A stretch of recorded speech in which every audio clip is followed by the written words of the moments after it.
just another ghost story. This was investigated by doctors, witnessed by police, and confirmed by the church.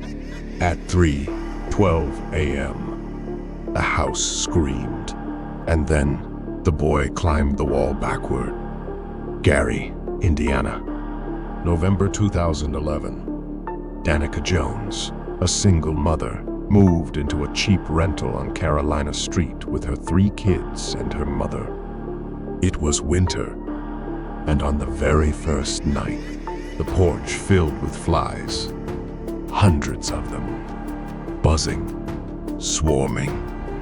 In freezing cold weather, they killed them, sprayed them, blocked every vent. Next morning, flies were back. The first sign, Danika whispered later, that something alive was already here. That night, her youngest son started sleepwalking, eyes open, mumbling. He's in the closet. No one paid attention, not until her mother found a muddy footprint on the ceiling. Days passed, then weeks. The family started hearing footsteps at 2 a.m. pacing in the attic. Then whispers, then voices. Her daughter refused to sleep in her room. She said a woman with no eyes watched her from the corner. But the youngest? He wasn't afraid. He called it the tall man, and he talked to it in whispers. He says you're lying, the boy told Danika one night. He says this is his house now. The turning point came when the family dog disappeared. Hours later, they found it mutilated in the basement, eyes gone, legs twisted inward, no bite marks, no blood trail, just disassembled. Danika buried the dog in the yard. The next morning, the grave was empty. January 6, 2012. Danika's son collapsed during dinner. Convulsions. Screaming. His voice wasn't his voice anymore. It was deep, growling. They rushed to the hospital.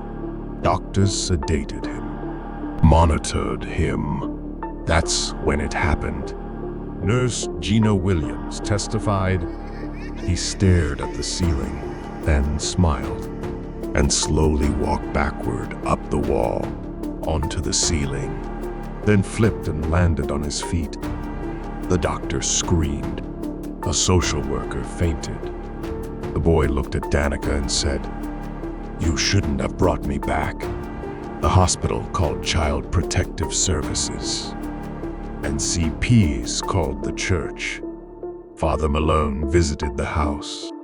He didn't believe it, not at first. But within 20 minutes, he saw crucifixes melting, wet footprints forming mid-floor, voices in Latin echoing from walls. He placed his hand on the youngest boy's head. The child snapped his neck back and hissed, "Dummum hans non relinquum. I will not leave this house." That night, Father Malone called the Vatican, and Danika got a call from the landlord. "Whatever this is, you brought it." 2 days later, the landlord was found dead in a car crash. His neck snapped, no seatbelt, but he never drove without one. The church arranged a cleansing. Candles were lit. Salt was poured. Holy water sprayed in every room. They chanted, sang hymns, until the air turned freezing cold. Danika's daughter screamed. Her arm twisted broken from nowhere. The boy levitated, held in the air by invisible claws. And then the house screamed.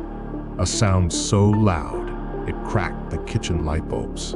The walls bled black, and the attic door blew open, revealing a pit of bones below. They found children's shoes from the 1930 seat, rusted chains, and a journal signed, "Let them suffer as I did." Danika fled the house. She and her kids moved to a new apartment. The church continued exorcisms, but the damage was permanent. Her youngest son stopped talking. Her daughter refused to sleep again. And every night, at exactly 3:12 a.m., the walls in their new home whispered, "You left me behind." Doctors called it trauma. Psychiatrists called it hallucination. But then a neighbor found Danika sitting outside at 3 a.m. barefoot, whispering, "The house still lives." In 2016, the city demolished the house. But neighbors still say, if you stand on the empty lot at 3:12 a.m., you'll hear screaming. No one builds there anymore. Grass refuses to grow. Birds don't land on the wires above it. It wasn't a haunting, the priest said later. It was a feeding ground, and the hunger never ends. You can ignore this. Call it a myth, a lie. But 800 pages of police reports say otherwise. And a hospital nurse still wakes up screaming. The house is gone, but something stayed. Would you dare walk on that soil at 3:12 a.m.?